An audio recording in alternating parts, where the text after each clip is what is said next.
This podcast contains our own personal views, not associated with any organisation. Coronial contains descriptions of death inquests that may be graphic and disturbing to some listeners. Discretion is advised.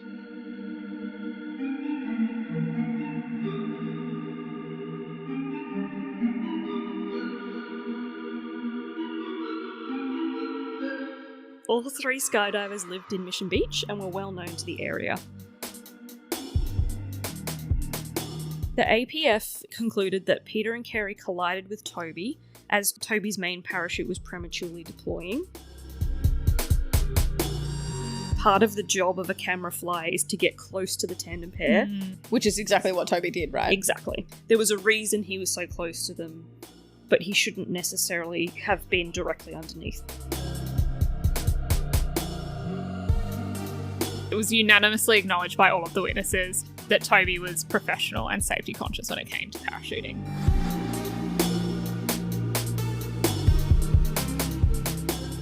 Hi everyone, and welcome back to another episode of Coronial. My name is Emma. I'm Alice. And I'm Georgie.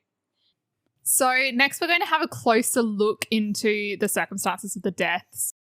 The coroner mainly focused on Toby, including his flying position at the time of the accident and his parachute and rig. So we're going to be looking more at Toby than the tandem pair.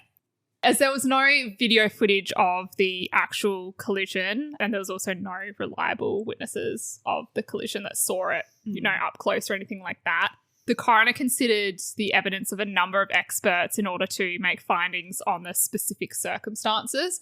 So there were things like the GoPro footage and the different altimeters and other pieces of data and evidence like the parachutes and things like that to sort of piece together the most likely sequences of events. Can I quickly just stop you there? You said a number of expert witnesses. How independent do you think that these expert witnesses were based on like it being a small population of people doing it? Toby and Peter being like such exceptionally high number of jumps that makes me think that they're probably on that lot of higher level of people when. So, yeah, I imagine they were all colleagues. They were. But it sounds a bit like some of them knew Toby personally. Yeah. And you can't, when you're all at that number of jumps together, I don't think you could not know of each other in a roundabout way. No, that's right. Sorry, I totally agree. Sometimes they try to pull out, an entirely independent expert that's unrelated, and I just don't think they could in this situation. Yeah, I don't think so they either. potentially could bring over like overseas true, experts and things like that, but that's a lot of expense. I don't think that was necessary for this. I think if there were more contentious elements, then maybe, but it's not particularly contentious. But I didn't actually count the number of expert witnesses that they had, but there were quite a few. Oh, yeah, I stopped caring what their name was after a while. So it's just like, another parachutist. That's fine. So I'm going to be talking, I do the first part at least, I'll talk through the different expert views on the same set of issues. Okay. Just because there were some that were not exactly the same. Yeah, absolutely. So as I just mentioned, using all the different pieces of information, the expert witnesses concluded that there was a mid-air collision between the parachutists approximately, and our numbers are different here, approximately 47 seconds into the jump, and yours is like 36.2. Yeah, that's where the GoPro footage stopped, but it was the GoPro footage. See, mine surely didn't start after they jumped. You don't just turn it on after. So, yeah. But okay, that's all right. Well, here it's approximately 47 seconds into the jump, which was the time at which the GoPro footage shut down. Huh. Interesting. So it may be a difference in the inquest, and look, that's fine. That is completely possible. Taking into account the conclusions of the expert witnesses, the coroner found that there was a mid-air collision between the skydivers and they died instantly as a result of the injuries sustained by them. So that was the overall finding. Yeah. So there were two issues examined by the coroner in relation to Toby's flying position. The first was the orientation of his body relative to the ground. So Alice already mentioned whether he was flying in the typical skydiving position with his belly towards the earth or in some other orientation. And this is important as parachutes, as you'd well be aware, are worn on skydivers' backs. So when they are deployed in the belly to earth position, the parachute goes above the skydiver and they sort of fall and the parachute catches them. Yeah. However, if a diver is in a different orientation, then the parachute can deploy under the diver, but because of gravity, the diver then can fall through the parachute. Right. I just assumed that it would flip them over. Yeah, right. Yeah, it comes out and interesting. they fall into it. Mm-hmm. Oh, Well, apparently. that's not ideal. The second issue that was explored was Toby's flying position relative to the tandem divers, so how far away he was flying from them and whether he was above them or underneath them or like where he was relative to them. Yep. So I'll go through each of these issues in parallel as they are obviously directly relevant to each other. So looking at the first expert witness, they formed the opinion that Toby was flying with his back towards the Earth or partially back towards the Earth when the main parachute deployed.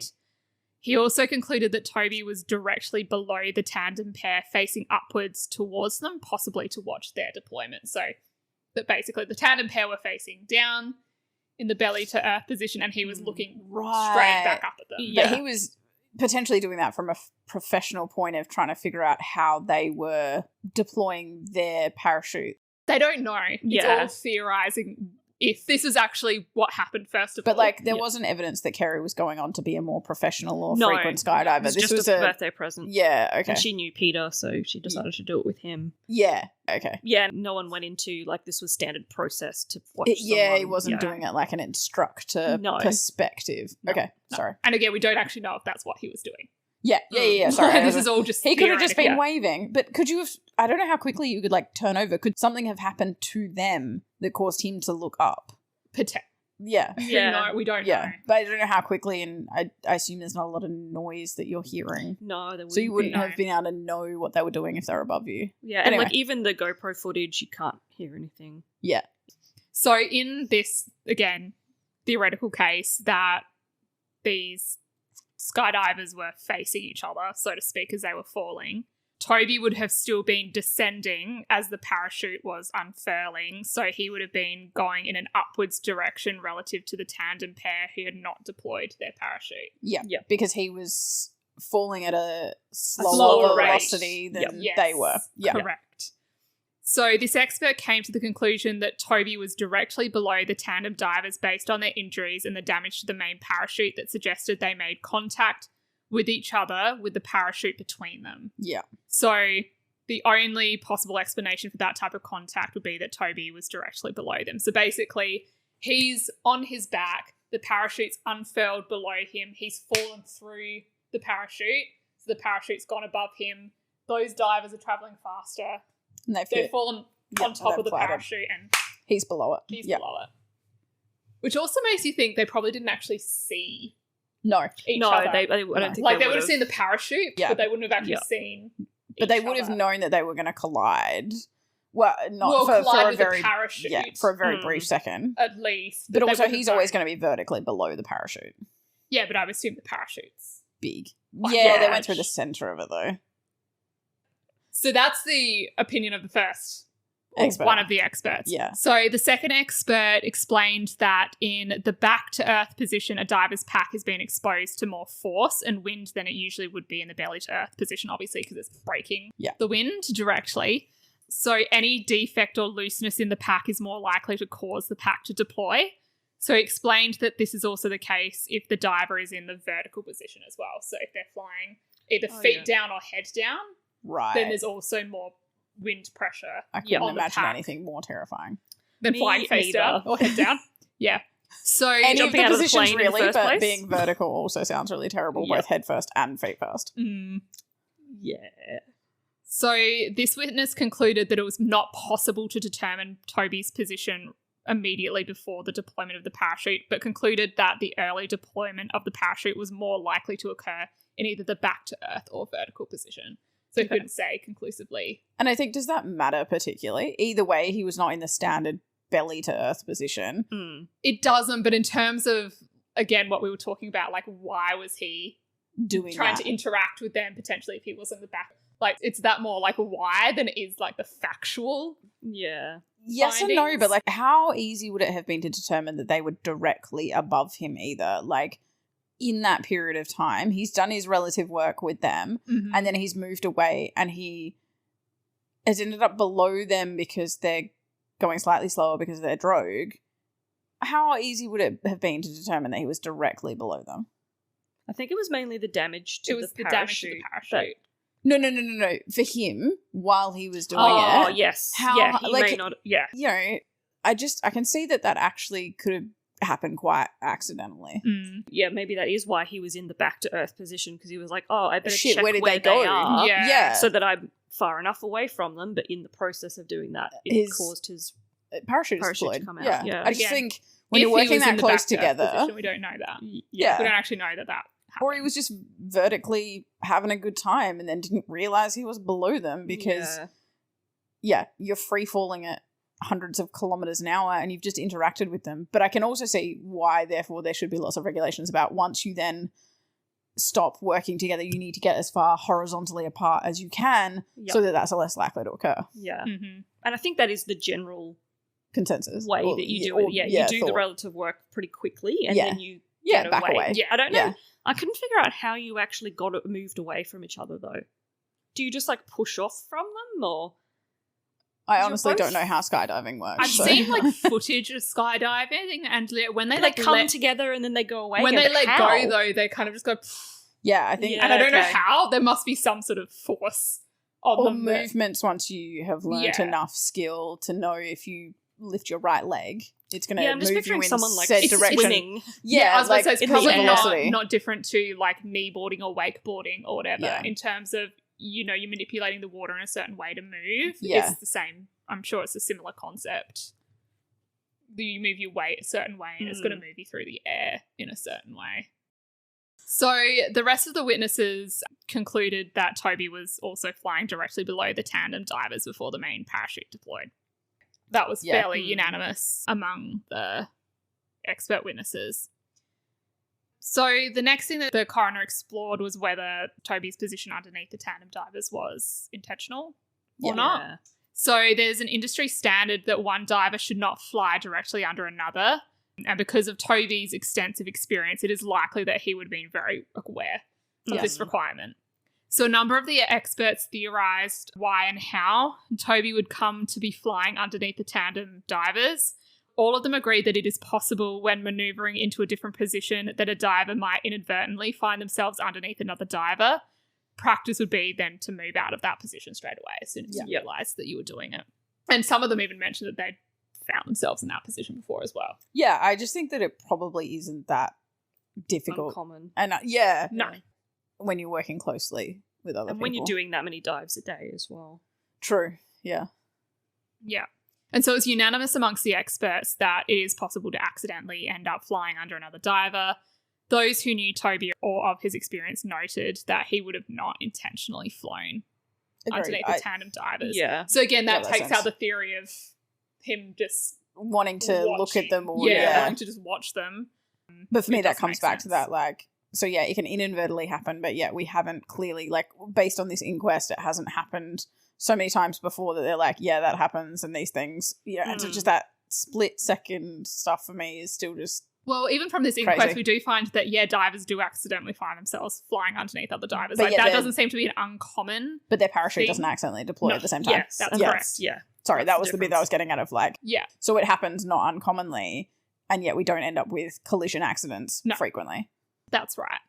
So based on all of that evidence, the coroner found that Toby was likely positioned below the tandem pair right before the accident and that this positioning was accidental and inadvertent.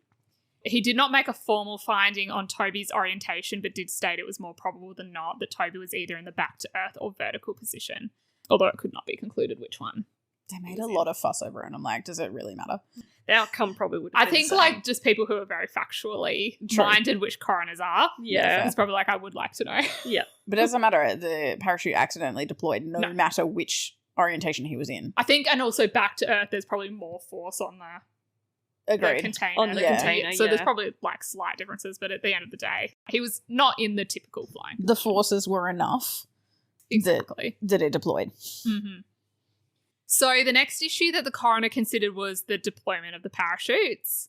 So in relation to the tandem pairs parachutes, talk about that quickly first. Yeah. The coroner concluded that from the evidence that both the drogue and the reserve parachutes deployed correctly. That's good. Yeah, because the Yeah. reserve was only because of the AAD. The reserve was triggered by the AAD once they reached the requisite height, and then the drogue was... early on. Yes, and you say correctly, but the reserve should only ever be triggered in an Correct. emergency situation. Yes. Correct. So it's there as your backup. ideally, it shouldn't have to be deployed in the No, first place. but it did. and it did the right thing. Deployed as it should Should have have, in yeah. the circumstances because it was triggered. Yep. So that's all good. Their main parachute was not deployed due to the fatal injuries sustained by Peter before he was able to deploy it. Yep. An inspection of their equipment did not reveal any issues, and it all appeared to be in good working order. And that's because there's such rigorous regulations around how that stuff's packed for tandem Correct. dives because it's an organization and it's working. Yes. And you've got inexperienced people. Well, I mean, obviously the instructor is experienced, but the Yeah. person But you've with also them is got not. Yeah. you've got civilians, so to Yeah. speak, Yeah. diving as well. It's not just people who are doing this every day. Mm. So on to Toby's parachute. He was using his own personal equipment to undertake his jump and was jumping a free of charge jump because there was extra space on the plane that day. So prior to the accident, which occurred on the 13th of October 2017, Toby had undertaken solo jumps on the 9th, 10th and 13th of June that year. So what's that? A few months before. 4 months before.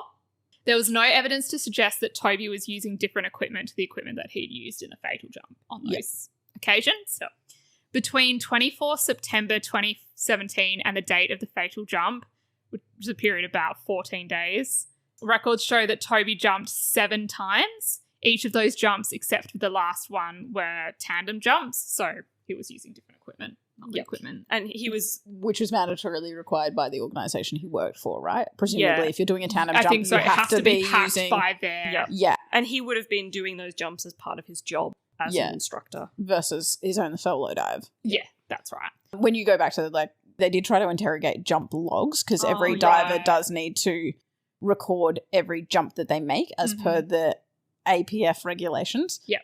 But unfortunately, both him and Peter were using electronic logs. That's right. And they the coroner couldn't- wasn't yeah. able to access them Yeah.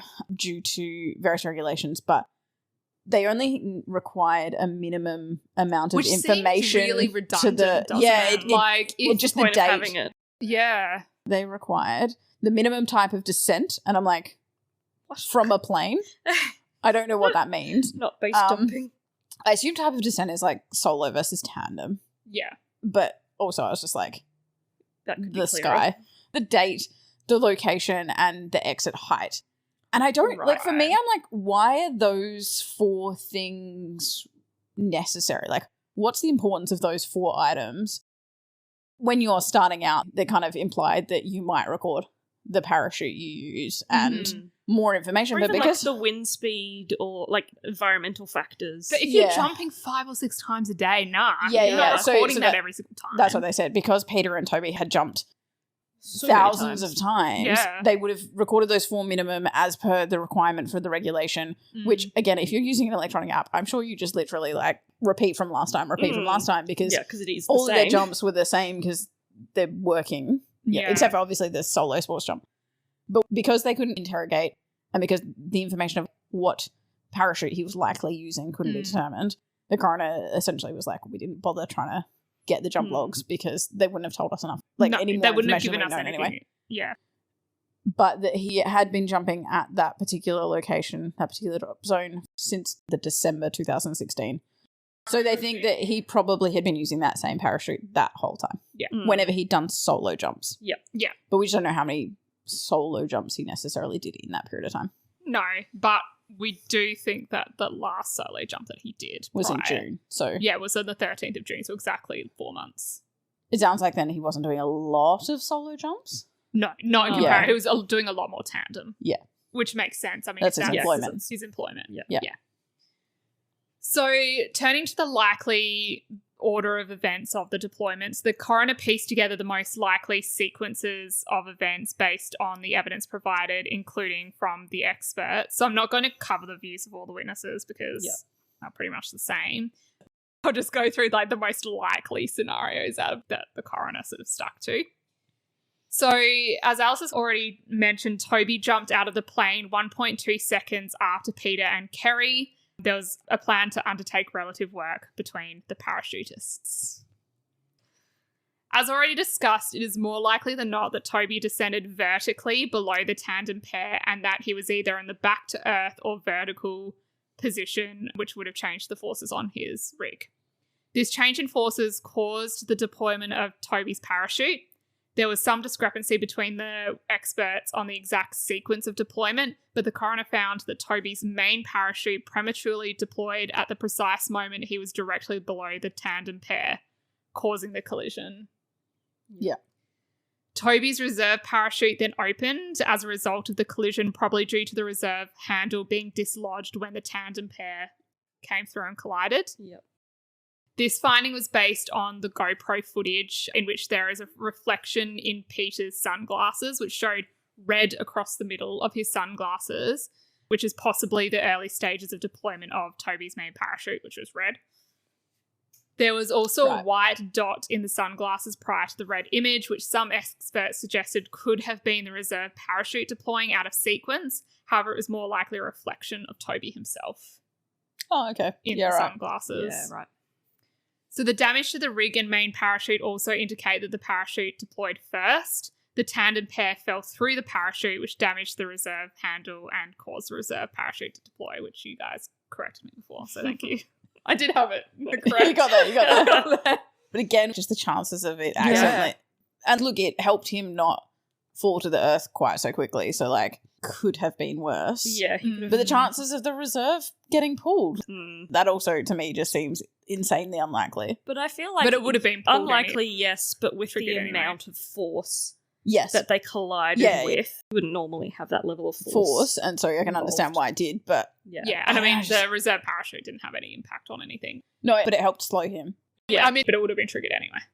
No, he didn't have an AAD. So didn't he? No, he didn't. So it would not have been triggered otherwise. So he would have just fallen to the ground. Yeah. Yep. Yeah.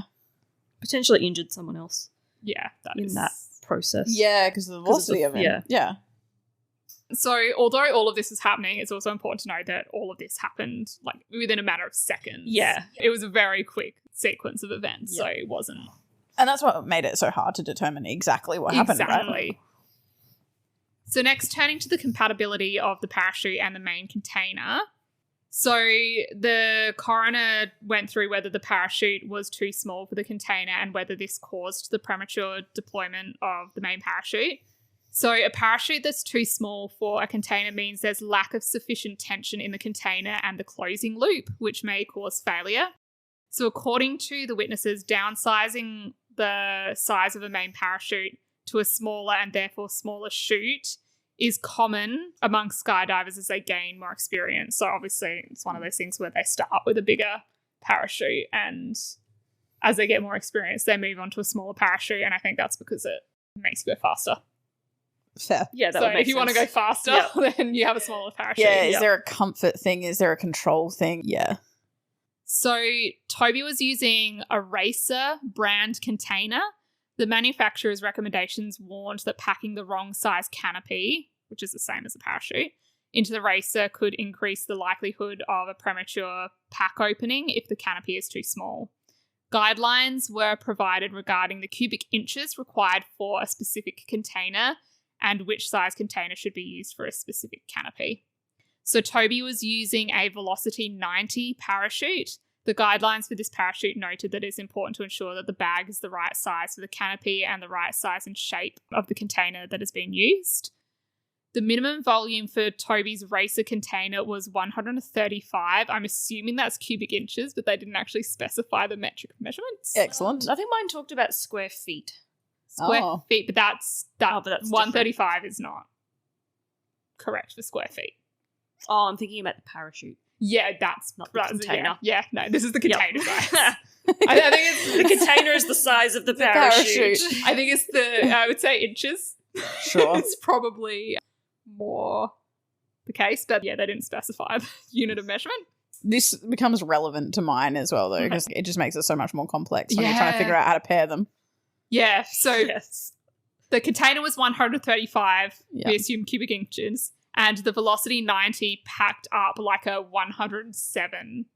Yeah, which is what you mentioned, Yeah, meaning it was smaller than the minimum size of the container. Yeah.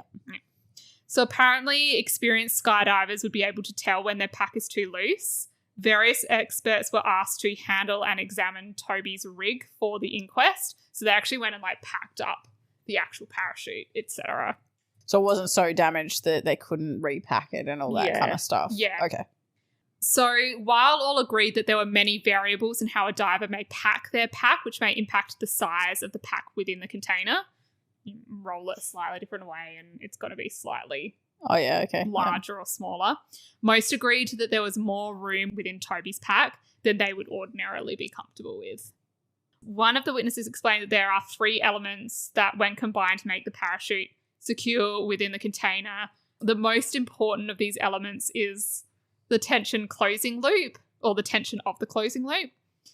Again, they didn't go through exactly what this is, but this is just what I imagine it is. I imagine it's like a length of cord which loops around like a pin. Yeah. Like you think of on a backpack when you sort of close the flap and it closes and you sort of loop the cord around the pin to close the pack. And if the pack's not full enough, then there's not as much tension on that closing loop. Yeah. And then obviously if it's too full, then you just can't close it. Yeah. So I assume that's sort of what it's like. So in this case, they're saying that and there's essentially an optimal middle ground there of how loose you want it to be, because you need it to deploy. Get picked up by the wind if it's too loose, or as you said, if it's too tight, it won't deploy because it doesn't have enough movement to actually loosen the pin. Yeah. Is that essentially what everyone else took from that? Yeah. Yeah. That's what I came to as well. So there was a discrepancy amongst the experts as to whether there was enough tension on the closing loop of Toby's pack. Some conclusively said the loop was too loose, and others said that they could not come to a conclusion based off of the evidence. Yeah, and I think that goes to show that, clearly Toby was very experienced, but was still comfortable with the tension that was there. That's right. And so clearly there are multiple schools of thought as to what is appropriate. Yeah, and we come down to personal... Yeah, not everyone's correct. Or not everyone... would make the same decision. Yeah. So on the evidence, the coroner found that Toby's parachute was undersized for the container and outside of the manufacturer's recommendations. So that's what he found. Yep. So the coroner found that while Toby was in a back-to-earth or vertical position, the additional wind on his pack caused an out-of-sequence premature deployment of Toby's main parachute because the main canopy was too small for the container, resulting in a lack of tension to the closing loop, causing the opening of the pin cover, deploying the main parachute. Which just happened to be at the time that he was inadvertently below the tandem pair, which I just still Yeah. Yeah, the coincidence involved there. Yeah. That is, and exactly underneath. Yeah. And you think about flying through the air, to be lined up. That's a lot. It's a pretty unlikely event to happen. So the final thing that I'm going to touch on now is whether Toby had any knowledge of the incompatibility of his container and parachute, because that's obviously something that the coroner went through. So the Certificate A training guide, which is the very first training certificate that a skydiver gets. So the specific Certificate A training guide that was in place at the time of the accident states that care must be taken to ensure all parts are compatible. It also recommends that when considering a particular container, a buyer should go to the manufacturer's website to check the sizing chart to make sure that it's suitable for the canopy. So Toby had obtained his Certificate F, which is the highest rating. So as such, he likely obtained his Certificate A prior to these guidelines being introduced, because he would have done that over however long ago. 7,600 jumps ago. Exactly right. So multiple witnesses were of the opinion that due to his seniority, Toby would have been aware of the importance of compatibility. An experienced person would know if there was an issue with their pack by feeling and looking at it. Which again makes it hard, because Toby may have just thought there was nothing wrong with his pack because he felt and looked at it. Yeah. And had used it before and everything had been fine. Yeah. But there were also multiple people that said if they'd felt it and packed it, some expert witnesses said if they felt it and packed it, they would have been comfortable with it as well. So, well, they said they couldn't make a determination. Sorry, fair. Yeah. They may not have based necessarily on the evidence. So we can't skydived say with it. that. Yeah, okay. But we can't also not say that. Yeah. And then they sort of talked about the notion of normalization of deviance. which I thought was an interesting one, basically, where you do something so many times, and even though you know that it's maybe a little bit out of the recommendations, You get away with it. Because it's worked Because it's, every single time beforehand, you get a bit more comfortable with it, and you can get a little bit more, I guess, loose with your actions, which we're all guilty of. Everyone does that. Yeah. Like, we push boundaries. Absolutely. If your car's still working even though a light's on, Oh my God, you yeah. keep on going. Keep driving You keep on it. going until your engine finally gives out, and then you're like, oh, I probably should have. Should have followed that emergency engine warning light. Yeah, the first time, but I didn't because I got away with it. Yep. Yeah. So same sort of thing, right? Like, Absolutely. it is a very human behaviour to do. Obviously, they're talking about this in the context of Toby, and not to say that that was necessarily the case here. Yeah. But it certainly is a potential, right? Exactly. And I mean, look, the coroner did find that the parachute was undersized for the container. I don't think that's a discrepancy at all, but yeah, it was a little bit of an interesting talk about that, which was... I think that's fair. Like, I think that very much could be the case. Like, you get away with it, or like he, you know, maybe he thought it was on the cusp, didn't necessarily go back and look at the manufacturer's recommendations. Yeah. Thought, nah, this is probably fine. Tried it out. It was. But yeah, he had to have been in that particular position with that particular wind force for that to have happened. And again, if it had happened and he wasn't directly below someone, it wouldn't have mattered. Yeah. And so there's the other thing of like, I guess he would have known if he'd accidentally deployed in a previous time. Oh, he would have known. Of course he would have. And so presumably that hadn't happened in the past. No. But also, like, if it accidentally deploys, will you just slow down faster and, you know? You have less free fall, but you're still making it to the ground, okay? Yeah, that's right. And so, like, the consequence of it accidentally deploying, I In would an have thought ordinary sense. for most jumps Yeah. wouldn't have been as catastrophic. No. So, No, that's right. yeah. So the coroner concluded that Toby would have been aware with potential issues concerning compatibility, and that he made an error in judgment regarding the appropriateness of his main parachute with the container that he was using. So he did make those findings, but again, there was no way that he could have foreseen Exactly that what, yeah. this, you wouldn't, Yeah. as you said, like, the general consequences of this would be you just have a bit of a bunged up dive where your parachute deploys too early and you're just taken forever to get to the ground. You get less free fall time than you usually would. That would be the general consequence of this kind of thing. Yeah. Not in this case, obviously, but yeah. It's just nothing anyone would have foreseen, I don't think. No. Yeah.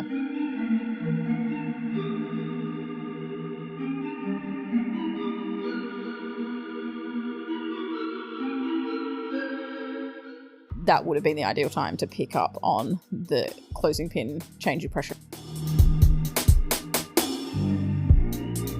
A lot of the expert witnesses, when they were reading these operational regulations, had some varied understandings of what they actually meant or how to interpret those points.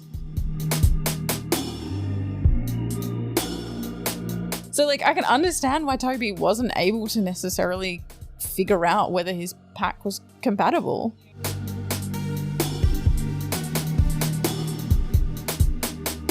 And that there's no regulation or requirement to notify the drop zone safety officer of, like, if they've downsized or changed their equipment anyway in that canopy.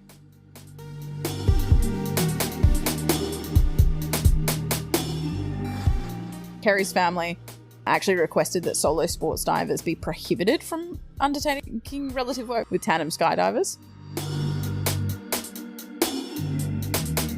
You just don't want to get to a point where this becomes inaccessible. I mean, it's probably quite inaccessible sport anyway, but like it just becomes too overly regulated that people aren't going to want to do it.